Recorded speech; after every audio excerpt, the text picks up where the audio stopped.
Good evening, and welcome to another episode of The Fire Caves, a Star Trek Deep Space Nine podcast. I'm one of your hosts, Perry. And I'm your host, David. Tonight we're talking about season 5, episode 6, Trials and Tribulations. Or Tribble-ations? Tribble-ations. It's Tribble-ations. Tribble-ations, yes. But before we continue, you can find us on Facebook, Spotify, Apple Podcasts, YouTube, and X as The Fire Caves, a Star Trek Deep Space Nine podcast.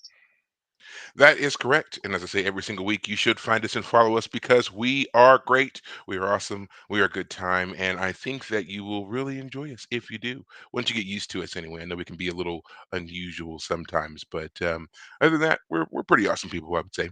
So yes, as David's told you all the various ways in which you can find us and follow us. And as I said, you should do so. All that's well and good and great. As you can tell, I'm actually really excited because this episode is awesome. There's so much that we're going to get to talk about tonight and I can't wait. Okay, so to that end, we're gonna just jump right into our stuff. David, how was your week? It was okay. Thanksgiving was good. This Thanksgiving week, Thanksgiving was That's right, great. Thanksgiving. That is Um, correct. So Thanksgiving, on the day of Thanksgiving, is me and my dad went and saw the Napoleon movie. As I mentioned, I read the biography beforehand. There was so much in his life that they just didn't have any time to get to. That is just disappointing because I they chose to do more with his relationship with his wife or his first wife than they did with anything else. Or at least that was the main focus. And in my opinion, his relationship with his wife is one of the least interesting things about him. A man who was a great general, and you only get to see like maybe 5 battles that he was ever a part of, and like it, man, if I could have directed it, I would have chosen a very different way of telling the story. But it was fine, not bad, not terrible, but it's getting middling reviews. Hmm. Nothing great. It's like 61%, so it's not great on Rotten Tomatoes. But anyway, Hmm. that was fun to see. Work has been frustrating, unfortunately. Black Friday is supposed to be a big sale for us, and it has been big for other stores, but my store it's been just unfortunately just kind of in a rut right now. So I don't know what's up with that. If there's anything that needs to be changed, but for the moment, that's just how it is. Other than that, started with War and Peace. So many characters in War and Peace. I'm only 50 pages in, and if you've read The Count of Monte Cristo, you know that there are a lot of characters in these old timey books, and this is certainly one where I'm taking notes. I'm like, this person is related to that person, who's married to that person, whose father is that person, whose son-in-law is that person. I was all over the place, but looking forward to reading more of that. Well, as I said, let me know when you actually get to the Count of Monte Cristo. I think I have officially decided to go ahead and reread with you. So, yeah, just 100%. huh? 100%. I will let you Yeah. know. Yeah. Yeah, let me know because I would, yeah, I'm going to enjoy doing that. I did also go and rescue my copy of the Expanse Nemesis game so I can continue that because I had accidentally packed it away. And so I had to go and get that. My week has been rather uneventful. We had Thanksgiving. Thanksgiving was great. Spending it with family, extended family, and so forth. Taught the niece and nephew some new recipes this year.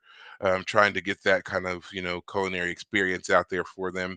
And yeah, otherwise Right. we just pretty much had a great time, being around each other. So I hope everybody also enjoyed their holiday coming back into work and stuff. I did have to work on Black Friday, but it was probably the easiest day of work because I think everybody else, like my job depends so much on other businesses doing Mm, things. And so mhm. Black Friday, a lot of places were shut down.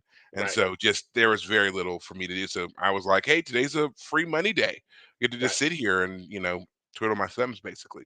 Right. Um, but yeah, I mean, now coming back into, getting into the full swing of things, we've got, Christmas is looming and a bunch of changes over here on my end, which, we'll get into as it gets closer to some things. And then this, January will be when a lot of stuff really kicks off here with the move and so forth. But Right. yeah, looking forward to all those things in the future, but we'll get to that when that time comes. For now, we are here to talk about this great episode. So this was the 30th anniversary of Trek episode, as a matter of fact, and this was one that they knew was coming up. They were trying to figure out a way to make a great 30th anniversary episode, a nice tribute episode, and they couldn't really figure out what they wanted to do. They knew they wanted to revisit some things from, older Trek, but they weren't sure Right. what that's going to be. And there's a great story about how it came about that they actually got to this particular story. So we're going to get into all of that. But first, would you like me to give the recap, or do Oh, you? you're 100% doing the recap. There's no question. Okay, so, all right, guys. Hope you like the sound of my voice. 'Cause I'm about to do a lot of talking. There you go. Um, I will try to be succinct because again, this is a great episode. You should, if there's ever an episode of Deep Space Nine to watch, this is definitely one you should watch and rewatch. It's a lot of fun. It has a different tone than a lot of the other episodes of Deep Space Nine, and also a different tone of a lot of the other treks that were going on during this time period. Next Generation had just finished. Voyager was still, kind of finding its feet here. So with all these treks that were kind of, uh, companions of each other. This had a very different tone to it. Right. Yeah, definitely one you should go and check out. So this episode it starts with these two guys coming on to the station, and they're very serious, dressed in all black, and they're looking for Captain Cisco to talk about an incident that has occurred. And we're not really sure what the incident is, but we know these guys are from the Temporal Investigations Unit for Starfleet, and so they make it to the station. They go to Captain Cisco and they begin to question him about this incident, which we now find out is that the Defiant accidentally went back in time. And, they asked him a bunch of silly questions like, do you believe that you were predestined to go back in time, or was this an accident or not? And Cisco's like, no, it was an accident. This was, whatever. Yeah. And, they're very dour individuals. Yes. Gonna tell you some stuff about them later on too. But Right. yeah, they're just very, very serious. Kind of I had some like dragnet vibes from them. Their whole kind of just the facts. Yeah. We're just here for the truth. Don't sugarcoat anything. Yeah. Um, so so they Cisco begins to tell them what happened. The Cardassians had a orb that they wanted to give back to the Bajoran people. Cisco and company had been tasked to take the Defiant to go and get this thing, mainly because of the war that's still going on with the Klingons. They can use the cloaking device to get to Cardassia, pick up the orb, and come back. They needed to be verified because they weren't sure if this was a fake orb or a real orb or whatever. But Right. they go anyway and do this. They pick up the orb, and in the process of picking up the orb, they get a traveler, a merchant who had been trapped behind the Cardassian border when all the war and skirmishes and stuff like that with the Klingons broke out. Right. This guy comes on and he's very pro-human. Let's just Yes. say he's very pro-human. He's quite rude about Cardassians. He's even ruder about Klingons. He's this old guy. I'm trying to remember what his name. Barry something. Barry Waddle, I think it was his name. And he's human. And he again, he's very rude, and he says some kind of racist-y things about uh Cardassians and Klingons and so forth. And Worf is like standing right there, and it's just like you can tell they're all just kind of really annoyed by this guy. So now they've got the orb, they've got Barry, they're heading back to the station when all of a sudden everything goes this kind of bright golden orangey color, and they find themselves 200 light years away from their previous location. And the view screen's not working, and then they finally get it working, and the Enterprise, the original Enterprise, is directly in front of them. And someone beams over somewhere, but they've scrambled the log. But it didn't take them long to realize that it was Barry who beamed himself over, Right. and they are like, okay, trying to figure out what's going on. Why are we 100 and something years in the past? And so they begin to piece things together, and they realize that Barry Waddle is not really Barry Waddle. He's actually a guy named Arvin. Was that his name? Or Darvin? Darvin. Darvin. Arn Arne Arn Darvin. yes, Arn Darvin was his name. And so it turns out that all these, years ago, 100 years ago, Arn Darwin was on this space station with the Enterprise when there was a shipment of a particular grain, which he was going to poison, because it turns out Arn Darwin is actually a Klingon who's been surgically altered to look human.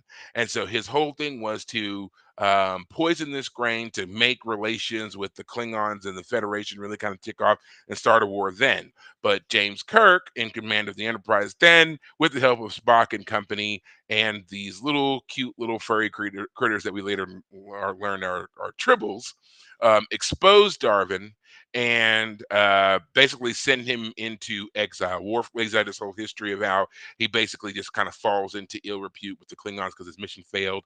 And after that, he just kind of was eking out a living as a BS merchant. Right. So now he's traveled back in time to alter the history so that he can change his future. And when Worf and Odo eventually catch up to him, he's saying, yeah, he's programmed one of the tribbles with a bomb to explode, killing everybody, and thus, wiping out one of the greatest heroes in history, James Kirk. Right. And he even says, just think of it, there'll be a statue of me in the Hall of Heroes with a tribble in one hand and something in the other. Kirk's Kirk's head in head in the the other. other. Yeah, that's what he says. And so now it's a race against time to find which Tribble has the bomb in it. And as Dax calculates and later Spock calculates, there are millions of these things on the station, and their numbers are growing exponentially because of this grain that's being stored on the space station. The Yeah. Tribbles are eating the grain, and as they eat it, they just kind of like trolls. They consume and then they reproduce, consume and reproduce, and they're everywhere. So eventually, Dax and Cisco are able to track down the bomb. They beam it off of the station. It blows up in space. They arrest the old Darwin and allow the young Darwin to be exposed by Kirk as he originally was supposed to be Yep. exposed by Kirk. And Kira is on the Defiant. She figures out how to use the orb to get them home. They go back home, and that's kind of the end of it. He Yeah. wraps the story up with the temporal agents. They're like, okay, great. You didn't really do anything to mess up the timeline. We're glad to hear you didn't do anything to mess up the timeline. But they also give him like a warning, like, don't do it again. Like, don't mess with Yeah. time. Right. James Kirk is already famous for messing with time. Don't don't do it. 17 infractions, the most of Yes. anyone ever. Yeah. Yeah. Which is hilarious to me because I mean I was watching those episodes, like, you know what? There are a lot of time travel episodes with the Enterprise. Um, Something about but whales. yeah, that's I mean, that's nothing. There's a whole other thing where they go back to the 60s like twice. So yeah, and then they go to the 30s in one point. Like there's Yeah. a lot of stuff that they do with time travel in the original series. Yeah. Yeah. um so yeah, so they basically like, don't do it again, and that's it. Now, in the original episode, The Trouble with Tribbles, when the crew finally figured out how to wrangle up the tribbles and get rid of them, Scotty actually beamed them onto the Klingon ship because, well, as we learned in this episode, tribbles and Klingons do not get along. So they thought it would be a very funny parting gift to beam all the tribbles to the Klingons. Right. Well, as in we see at the end of this episode, that's not where the tribbles actually end up. The tribbles are actually diverted, and basically the Awesome. Defiant brings them home and brings them to the station where they flourish and are everywhere. And apparently, everybody seems to love them. And there's also a little bit in there about how they, kind of reestablish a a planet, a homeworld for the Tribbles, because as Worf also told us, the Klingons eradicated the Tribbles and the Tribble homeworld centuries ago. Yes. So from what we can see here from the two stories, this is actually kind of in keeping with Star Trek tradition of using time travel to go back in time and save an endangered species, bring it forward in time, drop it off, and let it go Let it do do its whatever thing. with itself. Yeah, that's kind of the whole synopsis of the one with the whales, the movie with the whales. That's kind of what happens there in that situation. So we get a little bit of that here too. So that is essentially the episode. Again, there's a lot that we're going to get into with this. I just wanted to give that kind of more succinct whatever. You Right. should go and watch it. And there again, we're getting ready to get into a lot of these bits here because this is a great episode to break down. So before we do all of that though, David, I want to ask you, what did you think of this episode? Now, before you answer that question though, I have to ask, have you watched any of the original series at all? I've never seen a full episode of the original Okay. series. Yeah. Okay. So this was, I mean, this episode is pure nostalgia bait, member berries from South Park, whole thing 9 yards. But of course, that's the whole point. They're not hiding that. They're not. Yeah, they're not. They're not at all. This It's an anniversary episode. It's the whole point. So mm, I'll just say it right up front. The story in this episode is a little lackluster, in part because they're trying to match. I mean, the real technical feat they do here is they put our current cast in scenes with the previous show, with the original show's cast. series, yeah, from 30 years ago, 30 Right. plus years ago, they've They got them in the background, and in some cases even interacting a little bit with Yes. Kirk and Spock and Yes. so forth. Yes, There's a point where O'Brien and Bashir are standing in line with other crew members because they're getting a and dressing and gown and from Kirk. and Kirk actually questions O'Brien, and he answers Yes. him. And Yes. yeah, Jadzia has a kind of a FaceTime moment with Kirk on the bridge, Right. and then we see Cisco at the end. He gets his also Yes. his meeting with the legendary Captain Kirk. Yeah. He They talk about that a lot. The techniques to get all of these things to match up. A lot of that stuff had just recently been invented. They Yeah. hadn't been able to do it. In fact, they said that they use a lot of the same filming techniques as were used in the movie Forrest Gump to get this stuff done. Ah, So, right. and Forrest Gump came out in like 95, I think, So 95, around the same 96. time, yeah, Yeah. yeah. So shortly after that movie came out, they used the same techniques to do this episode here. So Right. very quick, very quick, very short leap from that to this. Yeah, and we'll go ahead. I just want to mention because you mentioned it. The end of the episode where Cisco is talking to Kirk is as seamless as you could get it. I mean, they take Kirk talking to someone, and Cisco is the one that responds. Cisco at the end of the episode when he puts on the outfit of the old timeline, he says, "Oh, I just made myself a lieutenant. Didn't want to push my luck. I'm not a captain." And so he, as Lieutenant Cisco, I mean, it never says his name, but he just says he's a lieutenant. He gives Kirk the roster for the day and says, "It's been a pleasure serving with you, sir." And it's a great little moment because you want your characters to interact with the old You characters. You do. want that You moment, really do. and so That's they like the wait highlight. Yeah. yeah, they wait till the very end to give us that real moment.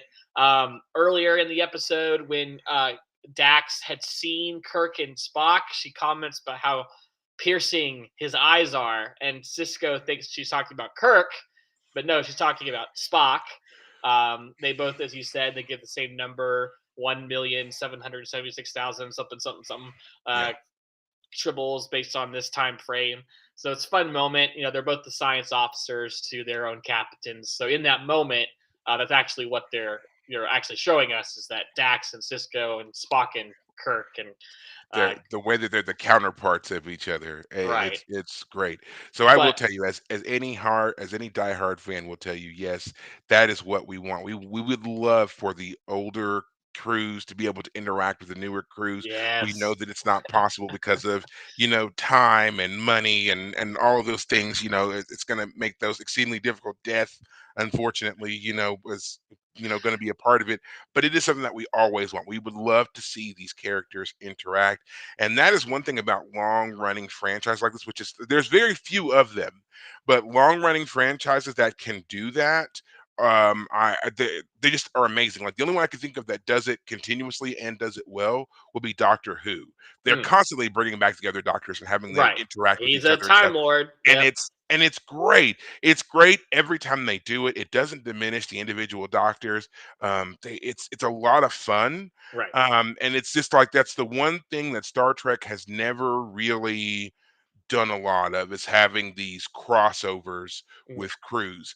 And Yeah, that is a certain objection I yeah, would bring up. I mean, the fact that even though Deep Space Nine ran with TNG for like 3 seasons, right? yeah, And they never but only had one episode where, oh well, there's the pilot and then there's only one other episode that ever had any sort of Deep Space Nine crossover. Yeah. It's But, frankly but like, criminal that they and we never talked did about more. that. We never really see Cisco and Picard team up, truly team up, and have to Right. work together, And which it they would make so really much should sense. have.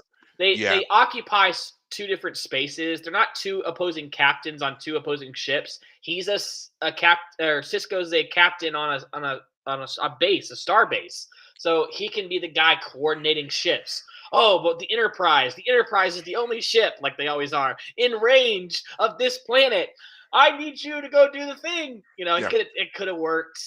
It was I honestly good. think an admiral. Honestly, Cisco should be an admiral in terms of like his placement. Like if he's able to Hmm. direct ships, like I'm at the station, I direct ships from the station about how to operate in the sector.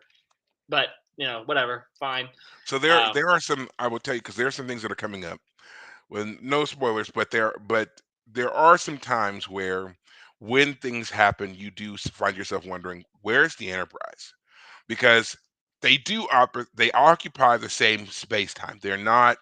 It's not like one was 100 years ago or whatever. right, They operate in the same space time. And the in-universe explanation for a lot of the absences of the Enterprise to some of the major goings on Deep Space Nine has always been that the Enterprise is a ship of exploration. It was always about going into the furthest frontier. So yes, right, even while it's there, it's out there.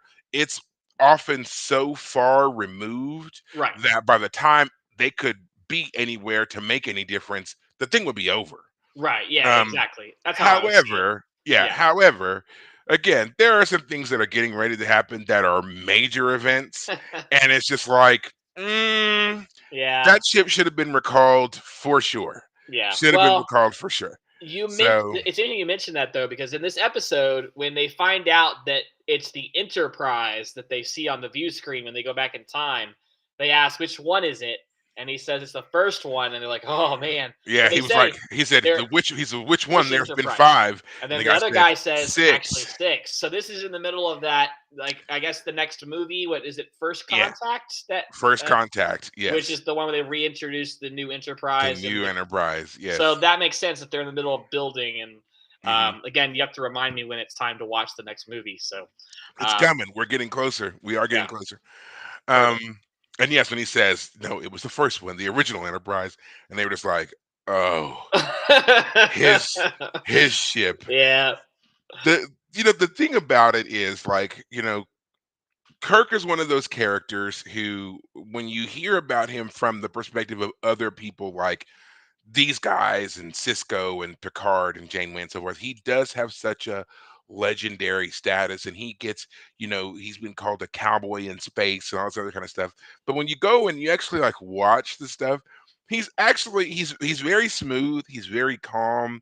He doesn't necessarily come off as the most um knowledgeable or the smartest person in the room, but he is a person who is very much aware of his own capabilities, and he's completely confident in what he can do, right, and of his team. He 100% believes that he has the right skills, the right people, the right ship, that all of his stuff is unerringly correct, and even if he doesn't get it himself, somebody on his team will. And right, that's an aspect of him that I actually really like, because I don't feel like he's arrogant at all. He just believes so intensely in everybody that he works with and everything that he brings to the table, that he's unflappable. That's right, his whole thing.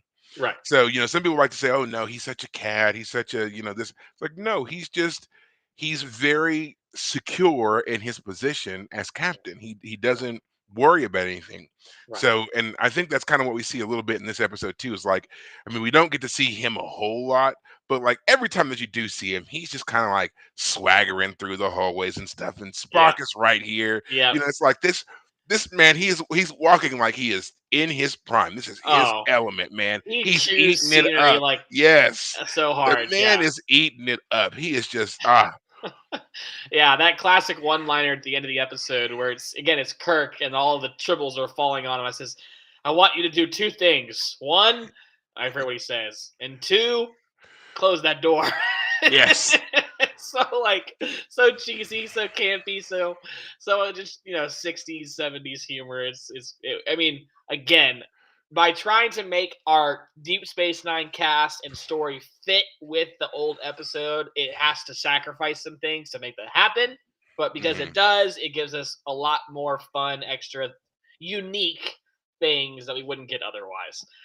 Yes. Apparently, correct me if I'm wrong here, but I understand that the pitch for why they were going to go back to this episode is it would explain why Kirk kept having tribbles falling on his head Yes. Yes, during it that does. final scene Yes, because it Dax and does. Cisco kept Yes. tossing them overboard. So so Yeah. we're gonna well, might as well, since we brought it up, we'll explain that scene. So in the original episode, when they're investigating what's going on with the tribbles and the grain, they come to one of these grain silos where everything is stored, and the door won't open. It's just so jam-packed tight in there, it won't open. So no, sorry, Kirk is trying to open it, and he does finally, but instead of grain spilling out as they expected, it's just tribbles. It's hundreds and hundreds of tribbles are raining down out of here. So Right. then, as he is, standing there now in this mound of tribbles, little ones keep kind of every so often one would fall out, one would drop on him, and everything else. Now, in the original episode, when they were filming it, there's actually a film crew that's standing up there, and they were just having a great time dropping tribbles on William Shatner randomly. They just thought it was fun to just every so Yes. often would drop one out there, and it Yeah. was funny Yeah. and it worked. But now in this episode, we see another explanation for that, which is Dax and Cisco are in the silo, which also would explain the added weight and why the thing won't open. Right. And they are scanning for the tribble that has the bomb in it. So Right. when Kirk opens the door and all the other tribbles and stuff fall out, Dax and Cisco are still sitting in there. So they're scanning and tossing. Yep. And as they're tossing them, they're coming out, and those are the ones that are hitting Kirk in the head. It's actually Cisco and Dax in there. So if you ever go back and watch the original episode, Now you know why. you will see that. Now, here is one thing that they have not done, which I kind of wish they would do, is since they've gone back and remastered the original series episodes, I would love it if they went to this episode, the original version of it, and remastered it, and just in those few places where they had spliced in the Deep Space Nine crew They for this spliced it episode, in. they spliced them in this one. Then Mm, there's only like really like two scenes where it would matter. Like right. again, there's three, because O'Brien. there's the O'Brien and Bashir getting the dressing down from Kirk when they're standing in the row. Um, the bar fight scene where they would have been just kind of in the background somewhere, and Uh then huh. the scene where they're like standing in the hallway and Cisco and Dax are looking at Kirk. Just have them kind of right there, Yeah. and that would be it. I think that it would be so great, and maybe they can do it and have like two options, so you can watch Right. the original Oh and yeah. then have that one. Yeah. But yeah, that would be great. There's one other scene. The first time they truly do the our characters are in the background type situation is when Ahura is at the bar and she sees the Tribble for the first time, and Odo Odo is and in Worf, the or background. yeah, It's just Odo at oh, first, just Odo, yes, but he's in the background, and that's where they first, at least the first time I noticed it, really, that they yeah. spliced the two images together. Um, yeah, yeah, That would um, be just so that would just be a nice it little would be. treat for Yeah, fans. And it wouldn't take away it doesn't take anything away from the actual episode, that's true because they keep everything the same. Everything happens the Mhm. same as it should have happened. Now, the Uh, only thing that they would have to do, though, is they would have to add in the scene where Cisco and Kirk, oh, Kirk exchange pleasantries, right, because that part is not actually from the Trouble with that Triples episode. episode. That was actually spliced from another episode, which is also a famous episode in its own right. It's where the original TOS crew, went to the mirror universe for the first time, and that was actually the end of that episode. And Cisco is taking the place of the young lieutenant that Kirk originally talks to in that scene. So they Right. would have to change that out to include it in there. But other than that, everything else could remain the same. Yeah, Yeah, yeah. I figured that that scene, if any scene, was not from this episode for yeah, that reason. yeah, To make the whole Cisco scene work, you have to make sure you find the yeah, right moment. yeah. Um, but yeah, It's I've mentioned before that time travel stories for me are a bugaboo because I'm very particular about how you do my time travel stories. So I mhm. like, on the first hand, I like that we have a group. You know, these two guys are from the time The temporal, the temporal Department of investigations. Temporal Investigations, TDI. I love that there's an organization for that now. I don't know if they've always been there, we just never heard about them, and now we finally get to meet them, or if this is like they've had so many issues, we had to make a department. We Well, had to figure it out.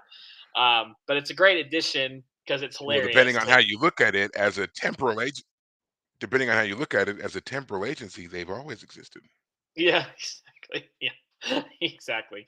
Reminds me of things like the Adjustment Bureau, that Matt Damon movie, stuff like that. Mhm. The men in black hats in the background, keeping everything in line. Because it actually, the episode, I guess was it last season or 2 seasons ago, when Cisco and Bashir were stuck on Earth in the past, and there was that two-parter. Um, Think that was was that season 3? I think it's three. That's what my guess would be. Yeah, But Cisco, who knew the history of the time, had to take the place of one of of the, Gabriel Bell.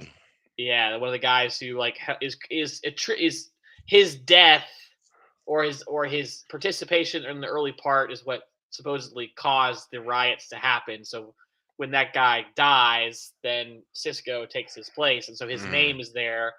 And then just I think last season we had the guy who thought he was the emissary, you know, that Yes. Cisco wasn't, he was. And when he goes back to his time, suddenly his poetry and his works of literature are completed, and Kira is enjoying the completed works now. But she recognizes that there were previously unfinished works, and now these are the finished versions, which causes all kinds of questions. How does that Yeah. happen? Time and space, blah blah blah.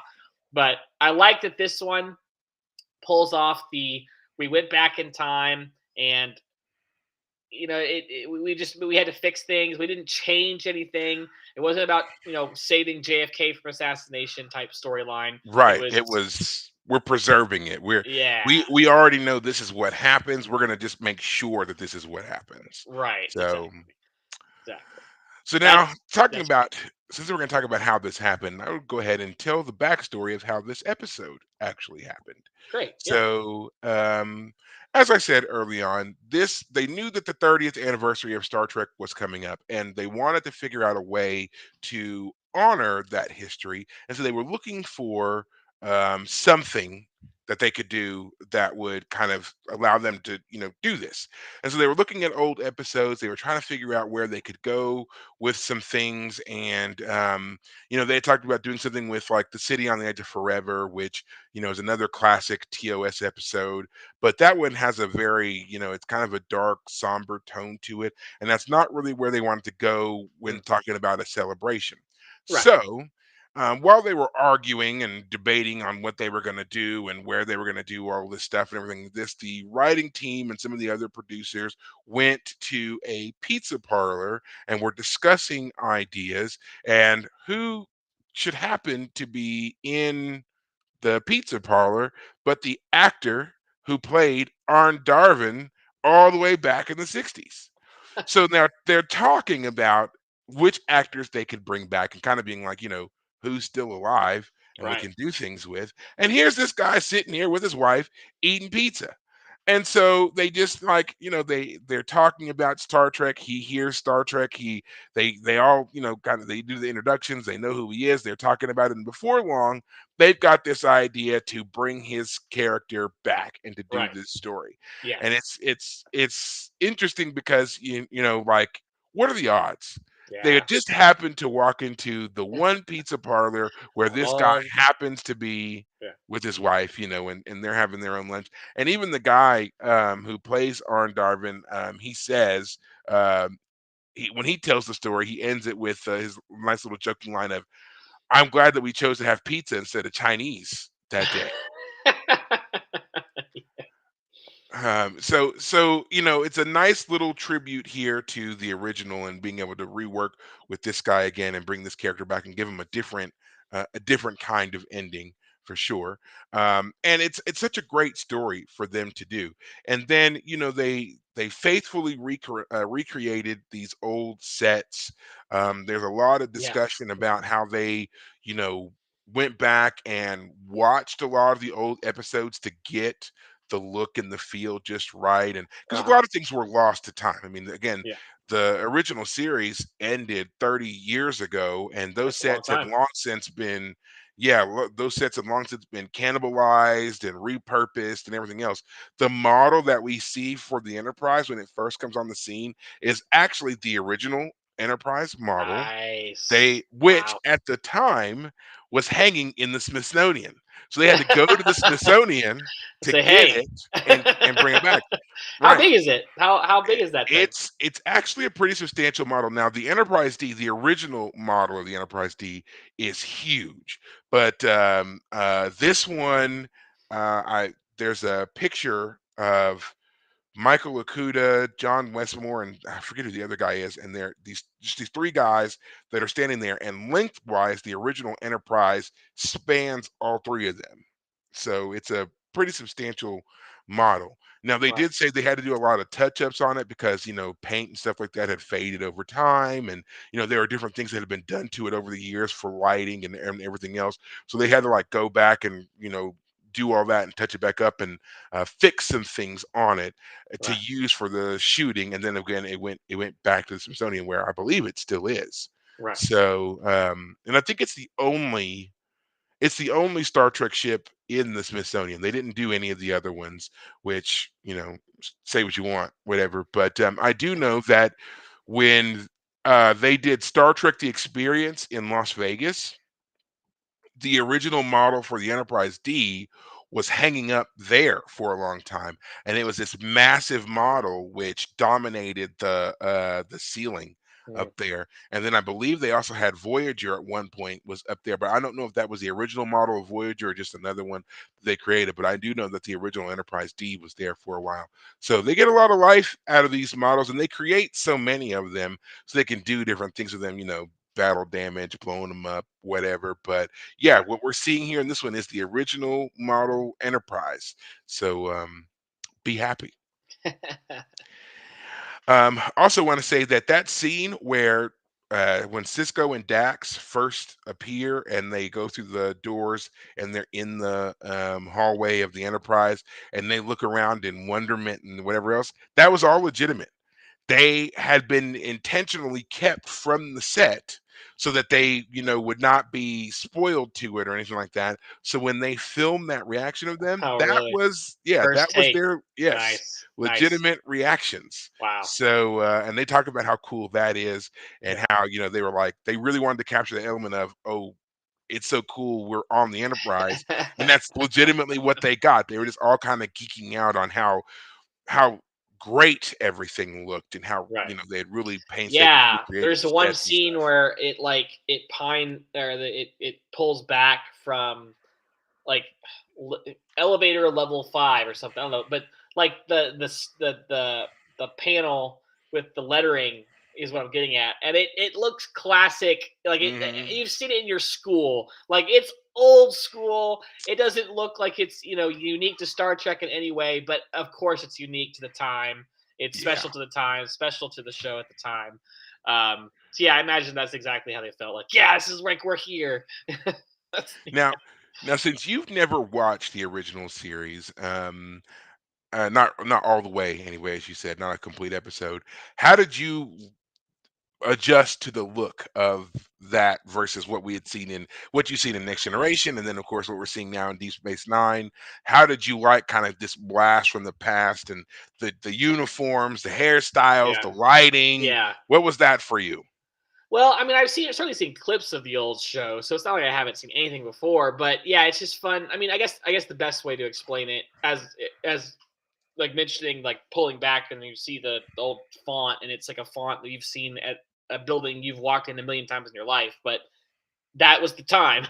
They were making a show about the future with what they had at the time, and it was initially just a small little show trying to be big and bold, and it became what it is now. So it's fun to see the growth from what it was. But the other thing is when Dax, like, they're showing off their suits, The yellow or uniforms, the gold. period uniforms, Yeah, right? gold was the actual command, or the Was command. You're officers, right. and red was for the guy.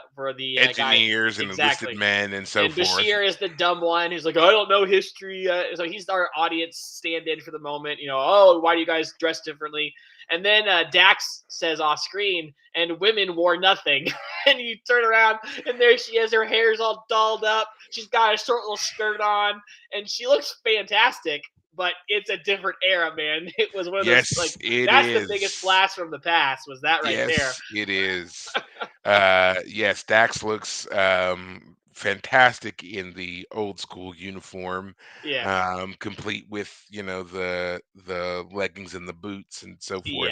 Yes. She looks great. I mean, Dax, she just looks great anyway. But it's nice Well, that they. I mean, this was something else, and yeah. I love that they were when the guys see her and everything, and I think it's Bashir who says, "I think I'm gonna like this century." Yeah. Yeah. It's just like, Which is you're just funny because then Bashir later gets hit on by one of the women, and her hair's also done up, and she's got, yes. really, her makeup is like definitely. Women were just kind of stereotypically, they're pretty, they look nice. We've moved forward. This is a more, equal.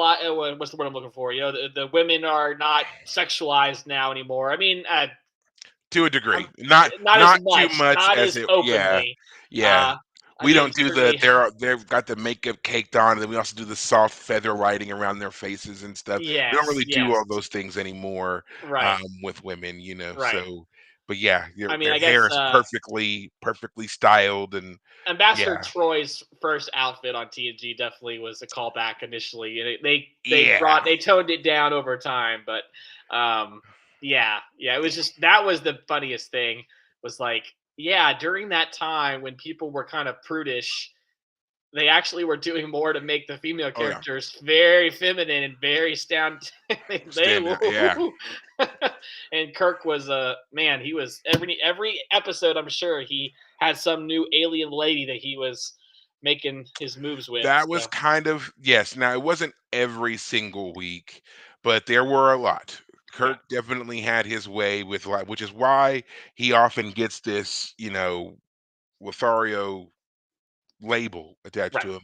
But again, if you actually go back and watch a lot of the episodes, there's not that many that he's legitimately in love with or right. seemingly to be legitimately in love with. A lot of them, it's, seduction is just a tool he uses because this is an enemy that is There's an attacking him or object. his people. Yeah, Right. There's a reason he can gain information, he can gain his freedom, right, something along those lines, by doing this. right, There's very few where it actually seems like he's, committed and involved. And right, even with those few, I think there's one where he, like, loses his memory, and so he's got amnesia, and this woman is taking care of him, and that's why he's so into her.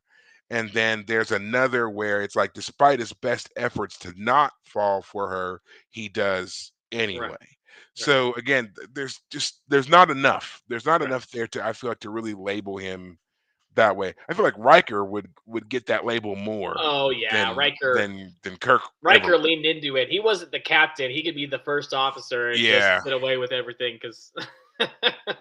Yeah. Oh goodness, Riker. Now, That one there's a that 1 foot step over a chair maneuver he yes, the does. Riker Yeah. maneuver. Yeah. My Yeah. back hurts me. I gotta go on this chair a little different. Let me tell you something. Find yourself a chair and do the Riker maneuver. You do sit differently. Oh, I know. It does something to you. It's like when Oh, it you does. do it and you do it well Yeah. and actually sit down in the chair, it's like you can't help but be like upright. It props you up a bit. So Yeah. it's interesting. But yeah, Yeah. for those of you who haven't tried it, which I'm sure enough of us have, go try it. Try the Riker maneuver sometime. Yeah. Now, speaking of things, maneuvers, there is something that they do in this episode, which a lot of the actors struggled with. And we see Cisco do it in the turbo lift when he's trying to get an update on what's going on, and he taps his chest to try to get in contact with the Defiant because he's so used to his comm badge being there, and of course there's nothing there. There's a little emblem, but there's nothing there. So Right. then he goes to pull out the old tried and true, the classic Trek communicator, and you flip it open to activate it. And so he does, and he gets his information and everything like this, and then they go back to doing business. But I wanted to bring that up because there's a nice behind the scenes anecdote that I love to tell, and you can find this story, especially if you listen to anything from Walter Koenig, who played Chekhov on Star Trek, the original series. So the story goes that while they were doing this faithful recreation of the sets, and they're going over everything with everybody, they had reached out to as many of the original cast as they could, and they invited them to come to the set and see everything. And there's kind of this bit of a protocol that takes place whenever you are kind of stepping into their footsteps, and they like to kind of give everybody this opportunity to be a part of it however they want to, and so forth. So while there was a particular day where they were trying to work with everybody on these old props, and the one prop that our DS9 cast and crew just couldn't get right was opening the communicator. They just couldn't, they could flip it and it would either open too far or not enough, or they'd fling it, or just a bunch of stuff that just kept happening to them that they just couldn't get it right. Yeah. And so the story goes that while they were just struggling with this and trying to figure it out, a voice just kind of floats over that says, "Let me help you with that." And it turns out that it's Walter Koenig who has come to the set to see things, and walks over to them. He picks up the communicator, and on his first try, flips it open perfectly. Right. And then he's done. And he goes, "It's all in the wrist." And he gives it back to him and disappears. And I was just like, you know what? Like that, they should film that. They should have filmed that. Somebody should have that. It just sounds great. and uh, and this was at a time when, again, he wasn't involved with this show, but he was still, doing a lot of acting stuff. And I believe at this time he was also on Babylon 5, which was like kind of the competing space station show yeah. at the time. I remember, because it was on TBS, and so like you could watch Deep Space Nine on Fox, and then as soon as it was over, you could go to TBS and watch Babylon 5 if you wanted to. At the time, I did not want to. No, I had no interest in Babylon 5. Um, at that time, I had no interest in Babylon 5. Now I have since gone back and I've watched it, and the show is better than I ever gave it credit for. It does struggle in some areas, but they do some great things on there as well, which we're not going to talk about that now. But I'm just saying he was around, he was doing things, and I just like to think that in addition to having been invited to come and see this thing, that he was probably also working somewhere on another set. So his character on Babylon 5 is also this kind of creepy, shadowy figure, you Mm. know? So it just kind of fits in my head that he was probably dressed in all of his Babylon 5 regalia. Like he always wore this. He like his character wore like this all black suit with black gloves and everything, and that was what his character used to do on the show too, was like just appear out of the shadows Mm. and say stuff and be kind of creepy. Right. And so it's like I just love that. In my head, that's how I imagine it, is that he was probably done filming there. He walked across to the other set, still dressed. He saw them having this issue and just really creepily walked out and said, "Let me help you with that." And they were just like, one part awe, one part terror. Like, what the hell is this Yeah. dude? And then he does it, says his line, and then disappears.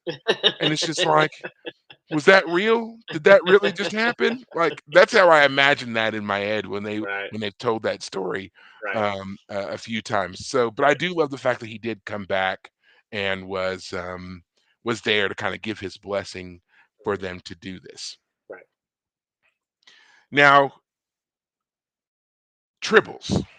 We have to Ah, turn our attention to tribbles. we do.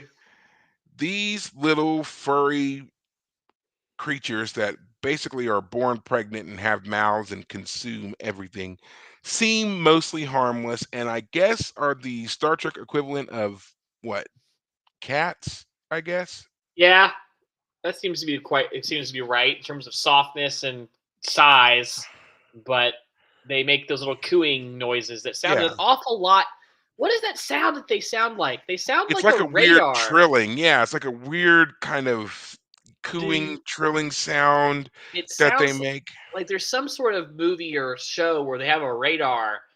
And the first time I heard the sound, I thought someone was using a tricorder to like do some sort of sonar thing, and then no, Yeah. it's the little thing, and I guess that was the sound from the original show, right? Like they went and they got that sound, Yeah, and that's the original sound. They did not deviate that at all. And in fact, you can buy tribbles that make that sound now. Little, obviously model tribbles. You can buy them that do that, and so forth. I just meant the real thing, but buy at your own risk if they existed. Yeah. Oh, and tribbles have a nice long history with Trek. Obviously, from the original series to this to even the newer shows have used tribbles. Hmm. Um, Discovery has a little like short treks episode where they talk about tribbles, and they actually turn tribbles into a breakfast food. So if you're interested, go and watch that.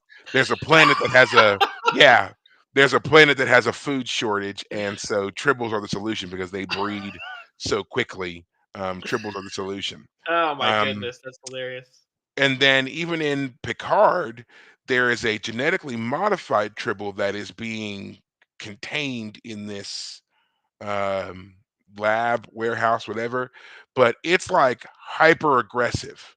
And when they walk past the little tank that it's in, it launches itself at the screen, and the mouth opens, and you see nothing but row upon row of razor sharp teeth, and it's snarling and dripping and nasty. And it's like, yeah, that's not the same cuddly Tribble that we're used to. Hmm. So they've kept Tribbles going, but I definitely prefer the '60s version of Tribble, not the Picard version of Tribble. Okay, interesting. Um, so now, as Worf says to us about the Tribbles, they were a blight that caused all kinds of panic and chaos in the Klingon Empire, to the point that where the Klingons sent out bunch of warriors and ships to scour the galaxy to wipe out the Tribbles. They eventually found the Tribble homeworld and eliminated them. This had to have occurred,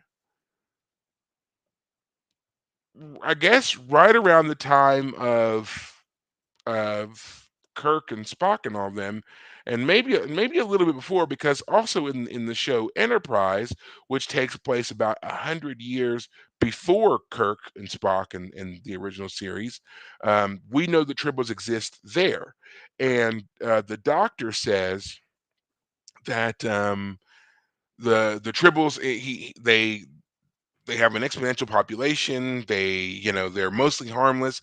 And he says, but the only thing that keeps them in check, keeps their population in check, is the abundance of lizards and reptiles on their planet. Okay. So that means that the planet still exists in the 22nd century, but we see that by the 23rd century with Arn Garvin, when Kirk uses the Tribble to expose Garvin as a Klingon, Hmm. so the Tribbles have learned to have this reaction to Klingons.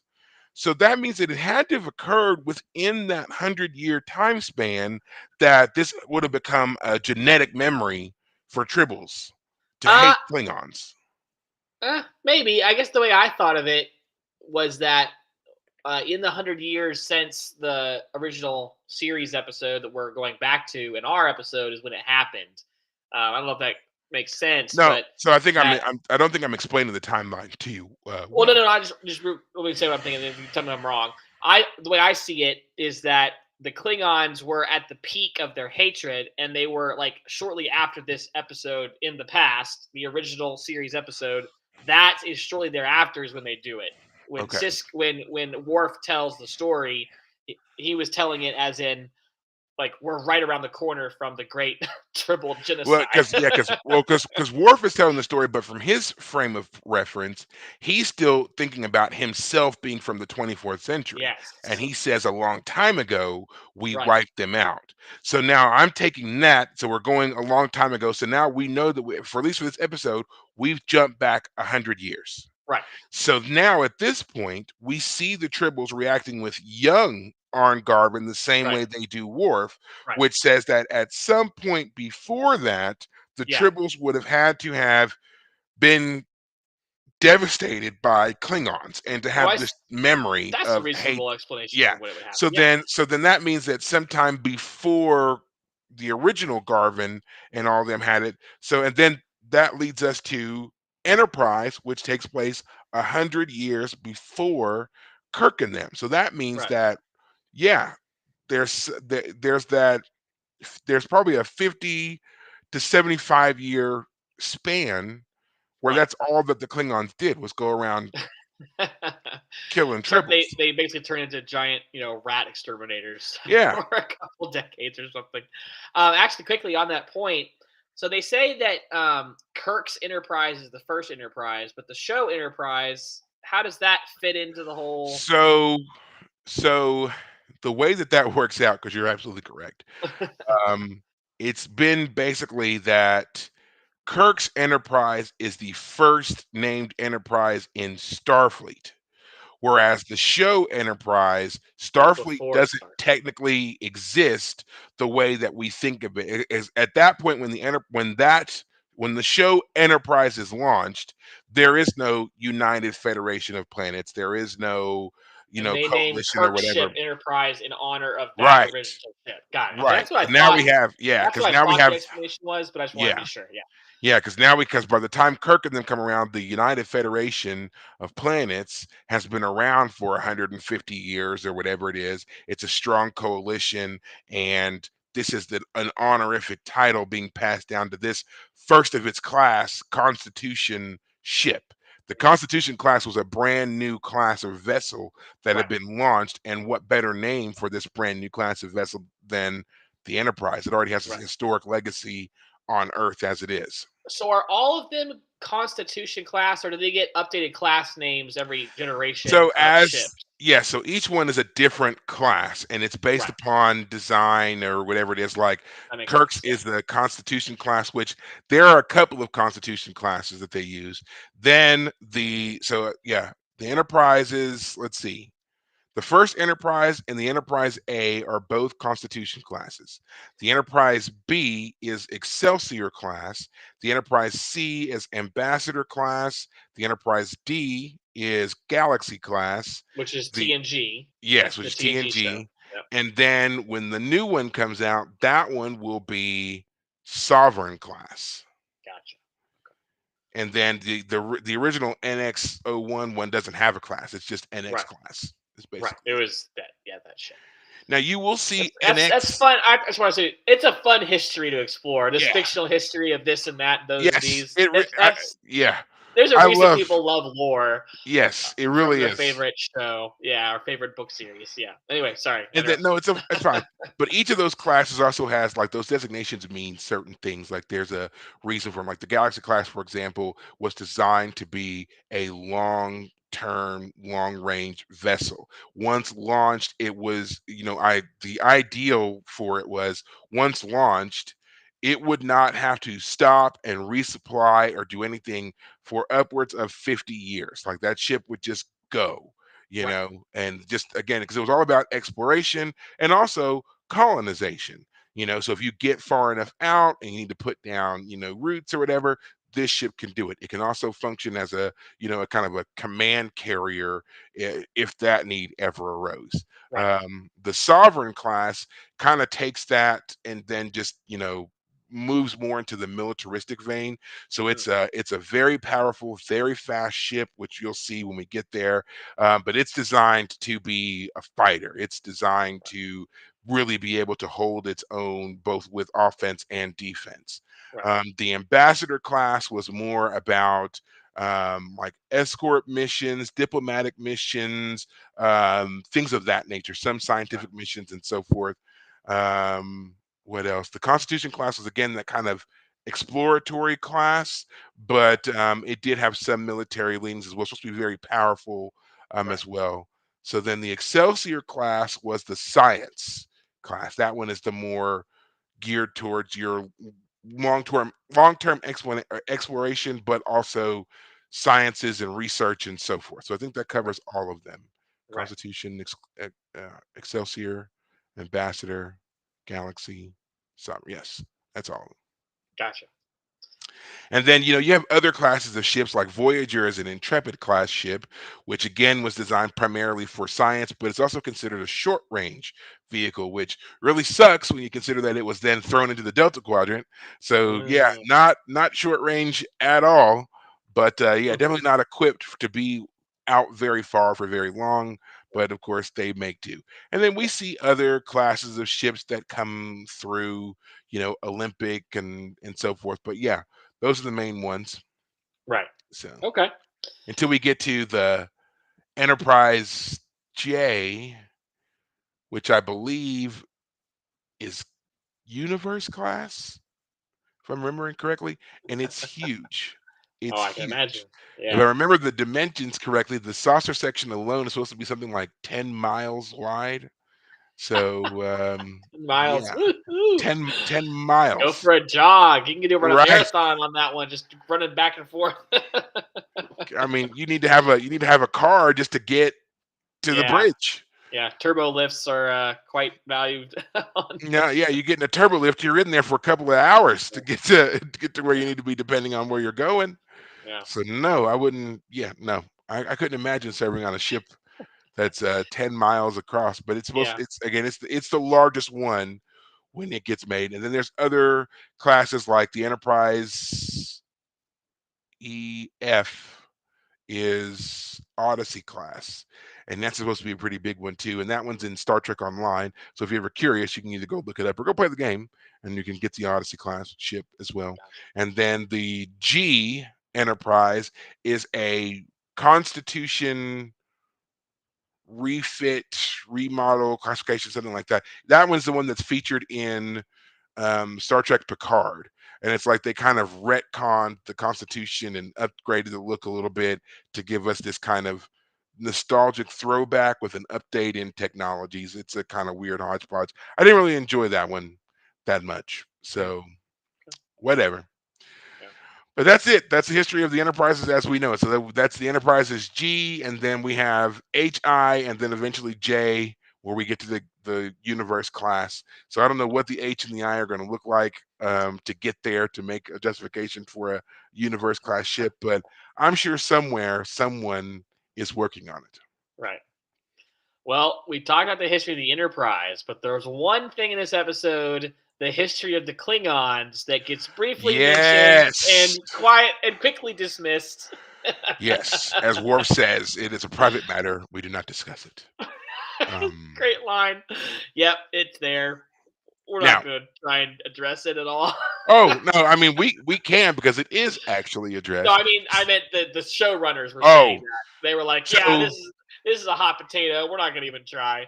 so the backstory on that is also kind of interesting because obviously back in the '60s when they had the Klingons and the way they done them up, it was basically a lot of just dark makeup, right? Right. And the sets being what they were back then and budgets being what they were back then, they couldn't afford a lot of prosthetics and whatever else, but makeup was cheap. Right. So that Right. was what they used. So now when, money is better and production is better and so forth, and we have Klingons now, they get the full development like Worf, it's kind of like when Worf first popped up and they said he was a Klingon, that was just huge. He's not a Right. Klingon. We know what Klingons look like, that, Yeah. but it was never talked about. It was never Right. discussed. Right. And so then here we come into this episode, and the they do this, and speculation had already been running wild. How were they going to address Worf being face to face with these Klingons from 100 and something years ago when they look like Right. this? What happened? And so we see, Bashir and Odo and O'Brien. They're like, those are Klingon. Like, what happened to them? Some kind of Yeah. mutation, genetic divergence, some viral mutation. What is it? And Worf's like, we don't discuss it with outsiders. So, and then we're just kind of left with that. Now, it's funny to note that the things that O'Brien and companies ask Worf as to the reason behind what happened was this a viral mutation, genetic engineering, so forth. Those were actually pulled directly from fan bases because obviously this had been argued online a lot For as a to what decade at happened. this point, yeah. Yes. Nearly So a decade at least, yeah. yeah, so they threw those in there into the script, and yeah, Worf was just like, "No, we're not gonna talk about it." Right, Now, it's interesting to note that this topic comes up a couple of times in Star Trek, and it's actually first really dealt with in Enterprise, where the Klingons have basically become aware that there are certain human factions out there that are experimenting with their genome to make themselves stronger and more resilient because Klingons are kind of these apex warriors and right, humans don't really stand a chance against them. So becoming aware that these people are trying to make themselves better and stronger, the Klingons decide to kind of do the same thing.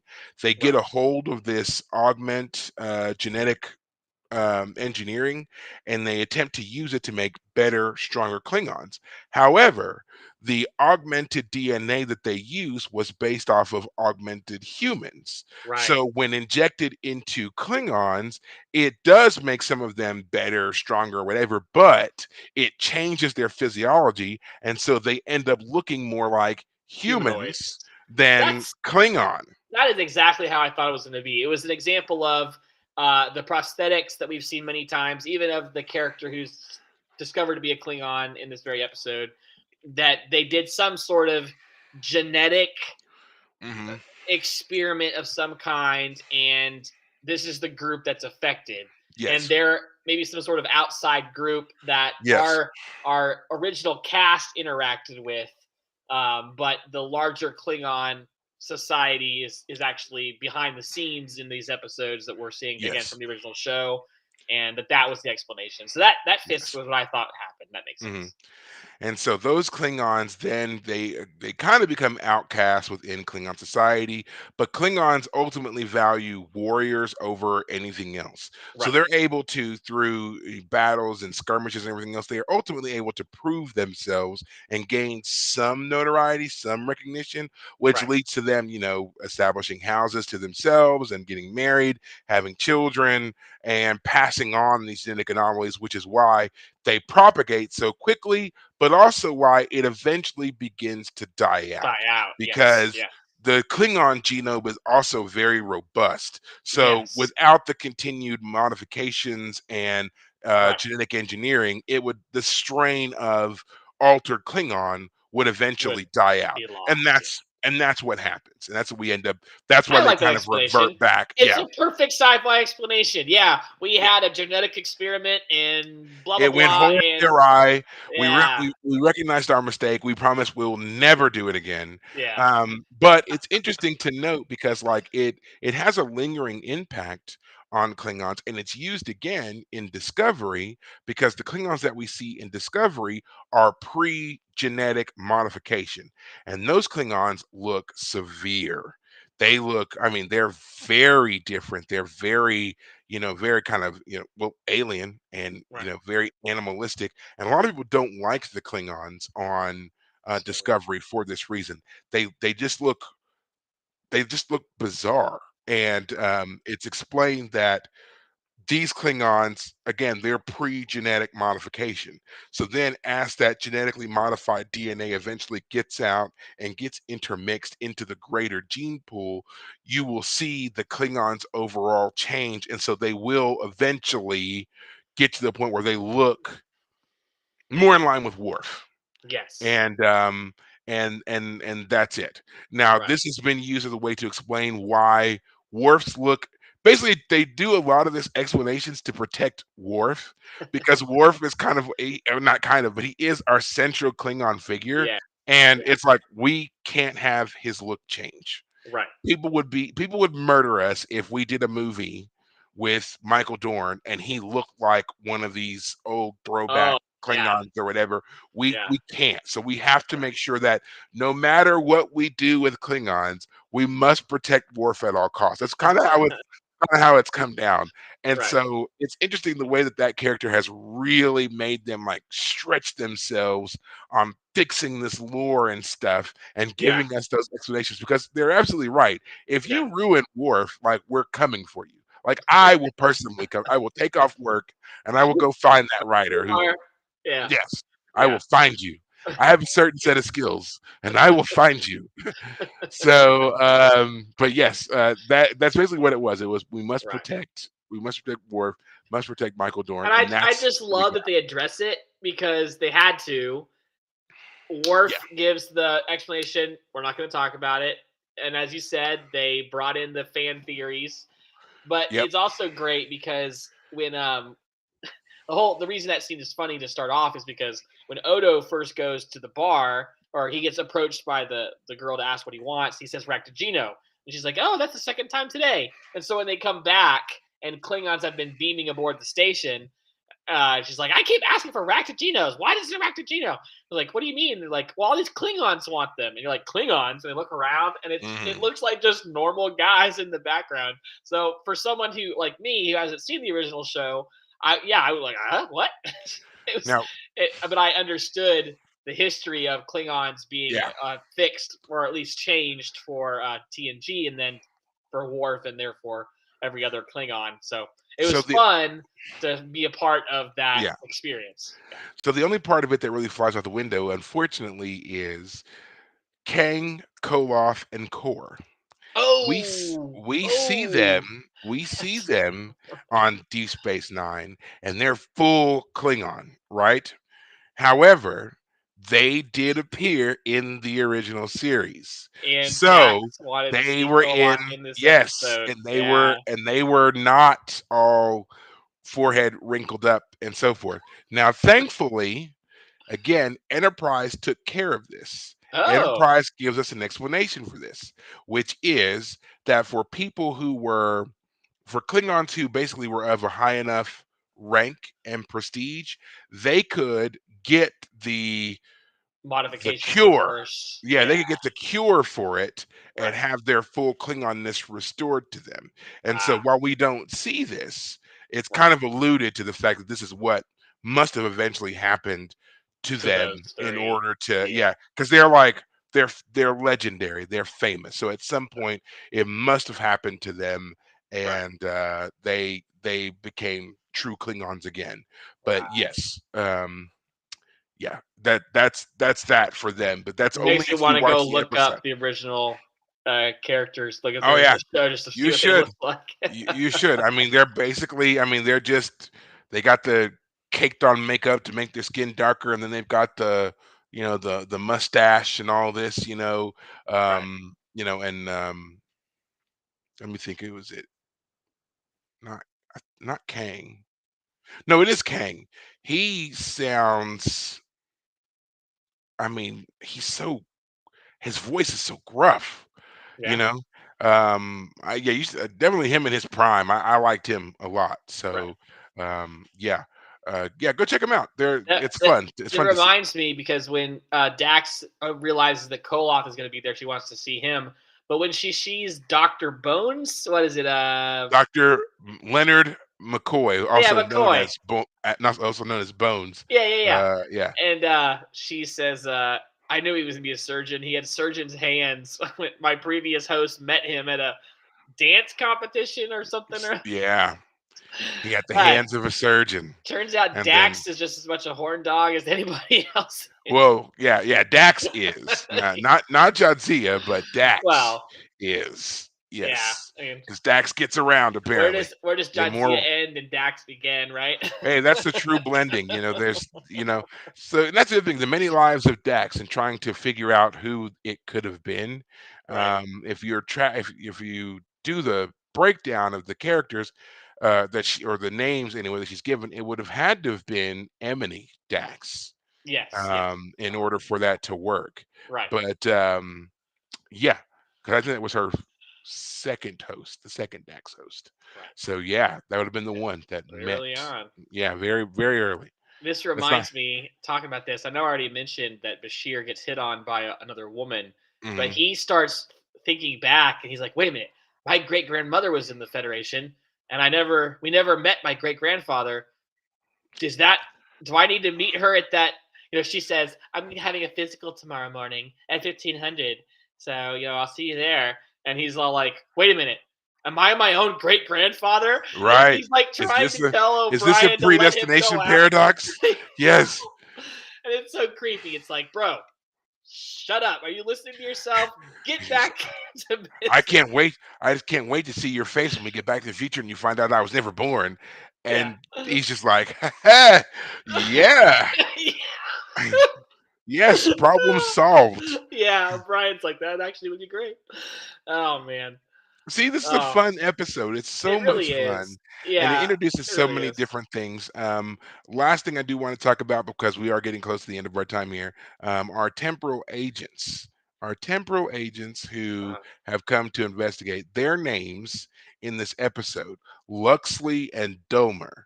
You might have noticed, I mean, those are pretty odd names for individuals, but those are apparently anagrams of Mulder and Scully. I read that on the Wikipedia page. Yeah. Yep. So I did not So, realize this. So, shout out to them. yeah, X X Files. Files Yep. was quite the popular show back then. It would have been running at the same time, Yeah. so you would have been able to watch Deep Space Nine, and then a couple hours later, the X Files would have came on. So this is their little wink and nod tribute to them as well. Kind of the all things sci-fi. We've got all this great Right. sci-fi-ness that was going on at the time. So yeah, there Yeah. you go. And I Mulder and just want to Scully made it to say the 24th century. I loved their introduction. I know you mentioned how dour they are, but when they Oh come yeah. on the station, Dax says, "Huh, I guess you guys are always on time, huh?" And they don't take it. They are rolling their eyes so hard. They've heard this joke a million freaking times. And You when know who they they go and they go see Cisco, and he's like, "You guys don't like jokes, do you?" Or something like that. They say something, and Yeah, yeah, he's we like don't like jokes either. he said, "You don't," he said, "Was this an accident or do you think it was a predestination paradox?" He's like, "A what?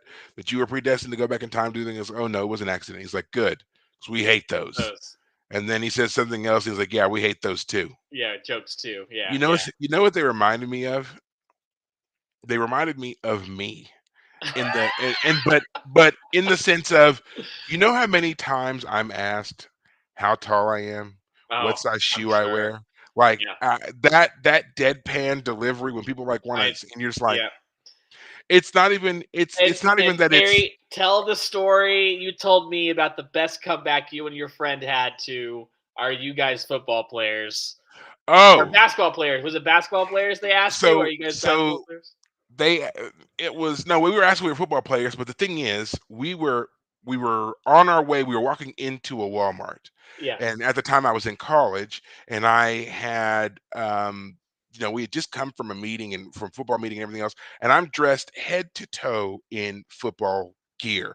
My sweatsuit has a giant football on it.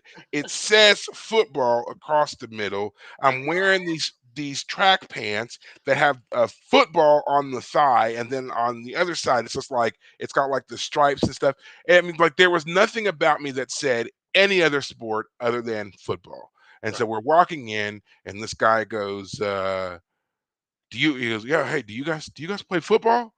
And I was like, "Nope, we're Olympic volleyball players." And he just stared, and I was like, "Yeah, we're in town competition." And he's just like, Yeah. I don't know if he had like prepared a joke or thought it was gonna be funny or what, but like my whole just I was completely just deadpan. I was like, nope, we're Olympic volleyball players. And he just it broke his brain. But that was, I mean, I used to say that. I used to say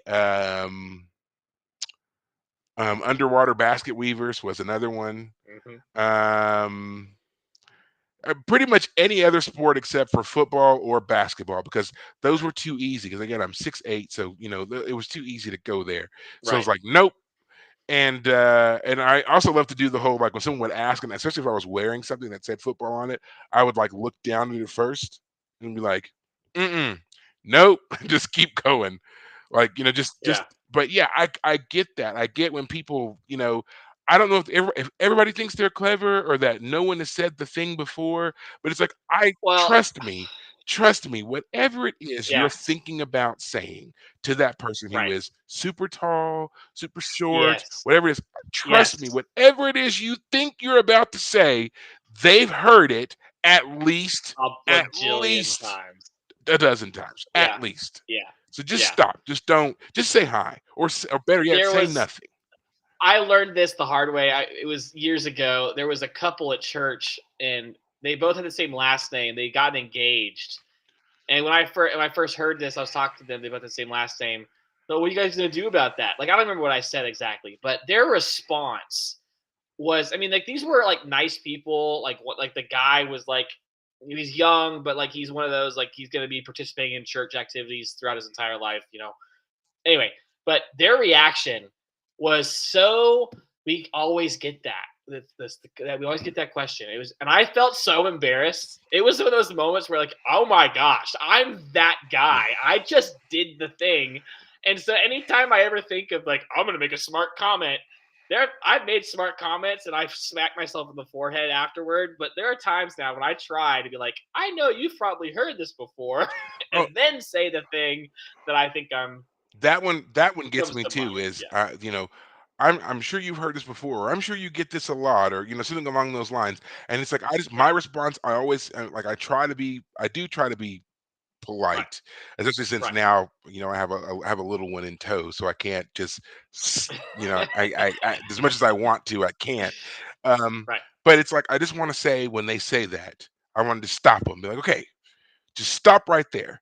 If you're Yes. sure that I've heard it before, don't say it. Yeah. Just don't. Don't waste my Yes. time. Don't waste your time.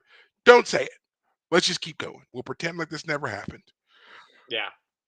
Oh, it's Just oh just get 6'8" tattooed on your forehead, oh. Terry, and that question will be solved. Actually, when I was in my speech class, I did that. I had little cards printed up that had my name, my height, what position I played, how long I had played sports. No, I wasn't interested in any other sport, like all these things. And so that's what I would do whenever we had to do these introductions and stuff, and I would just pass them out, and I was just like, there, done. Boom, done. And I solved this yeah, I for was you. like, There you here's go. everything that you want to know. My name, my height, what position I play, the air up here is fine.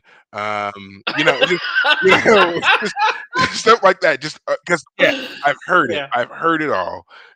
Right. Don't waste Right. your time. Yeah, Yeah. go. Yes, I wear. Uh, Yeah, shoe size 20. Yes, 20. Yes, that is 20. yes, buddy. Yes, you know and stuff like that. Because I mean, it was like you would say it, and people just would not believe you, and it's just like, Yeah. oh, so yeah, Yeah. I get these guys, I really do. In that whole, Oh let's yeah. just do this. Yeah. We don't want to be here any more than you want us here. So let's help Yes. each other out and get this done so we can get the hell Right. out of here. Which is also why at the very last scene when Cisco is wrapping up and they say, "Is there anything else?" He says, "Oh, there's one more thing. I went and talked to Kirk Yeah, and the guy face to was like, face."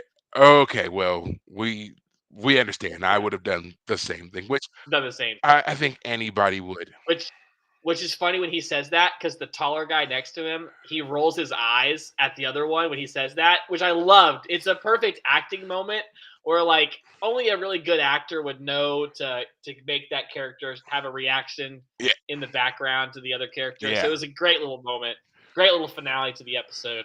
Um, You know, Kira is still pregnant, by the way. She figured out how to use the time prophet so or whatever you want to call it, like yes, pretty quick. so while Nana has given birth to her baby by now, Kira has Ah, not. So she must still oh, be pregnant. That's why. And plus, and that's another reason why she probably wasn't ah, featured as heavily in this episode, was because she was right. returning to work post delivery. She was probably still Ah, feeling a bit, out of sorts, and this gave her another opportunity to just rest extra, you know. yes. Yeah, Um, she was in charge of Defiant during all the yeah, shenanigans, yeah. but that's all she had So to do. so yeah, but we're getting ready to see the triumphant return of Kira Nerys here.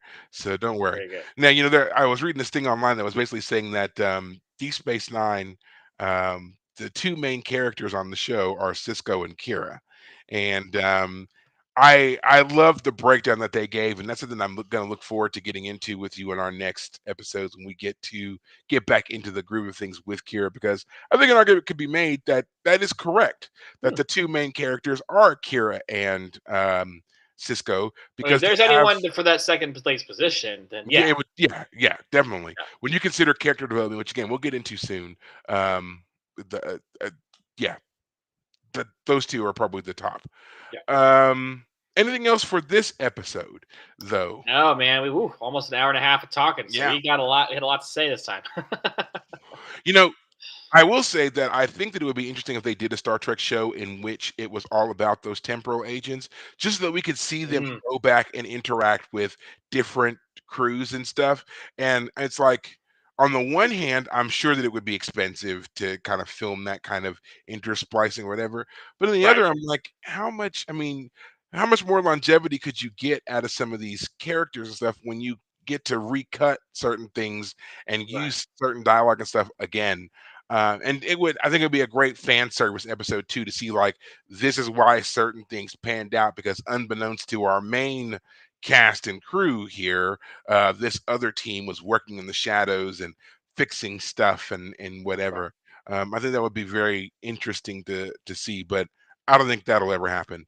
Not with the right. way the Trek is going these days, anyway. So whatever. Yeah. Well, as I said, I think that kind of wraps everything up for us here on Trials and Tribble-ations. Mhm. Definitely go and watch the episode, and then you know what? Go and watch the original, the Trouble with Tribbles episode from the '60s, and just you can really see a lot of differences in the episodes. But there's so many great things to take away from both these episodes, and that's why I think they continue to be fan favorites and are listed as classics, understandable classics for Mhm. the Trek franchise in general. Mhm. Whether any other episodes or TV shows are going to do anything else with tribbles and time travel, who knows? Um, but that's been us for the Fire Caves. You can, of course, listen to us anywhere that you ever listen to podcasts. I happen to do it on Spotify. And, of course, you can find us live every weekend on YouTube, on our YouTube channel of the same name. So go ahead and check us out there. Leave us a comment if you'd like. Any questions you have, of course, we'd love to hear from you in any shape or form. But again, remember, be polite, because if you're not, we're not going to answer you. So there you go. But until next time, guys, take care of yourselves. Thanks, guys.